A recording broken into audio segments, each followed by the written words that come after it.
உடைந்த மனது. உடைஞ்சு போனத நினைச்சு வருத்தப்படுறீங்களா நீங்க? அப்போ இந்த பதிவு உங்களுக்கு தான். நடைமுறை வாழ்க்கையில நம்ம அடிக்கடி சொல்ற ஒரு விஷயம் தான், என்னோட மனச உடைச்சு சுக்கு நூறாக்கிட்டாங்க. எனக்கு இதுக்கு மேல வாழவே பிடிக்கல. என்னோட மனசு உடைஞ்சு நொறுங்கிச்சு. என்னை யாருக்குமே புரியல. இப்படி நம்ம டெய்லி புலம்புறது போதும். உடையறதுனால தான் புதுசா ஒண்ணு உருவாக முடியும். முட்டை உடைஞ்சா தான் அதிலிருந்து கோழி குஞ்சு வர முடியும். சிப்பி உடைஞ்சா தான் அதுலேருந்து முத்து பிறக்க முடியும். மண்ணு வெடிச்சு விரிசல் விட்டா தான் செடி கொடிகள் வளர முடியும். விதை வெடிச்சா தான் அதிலிருந்து தளிர் விட முடியும். தேங்காயை உடைச்சா தான் அதில் இருக்கிற இளநீரை பருக முடியும்.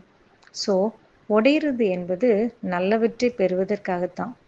அதனால தான் ஐயோ மனசு உடைஞ்சிட்டேன்னு ஃபீல் பண்ணாம, உடைஞ்சதுல இருந்து நான் எப்படி என்ன உருமாற்ற போறேன் அப்படிங்கிறத மட்டும் யோசிக்கணும்.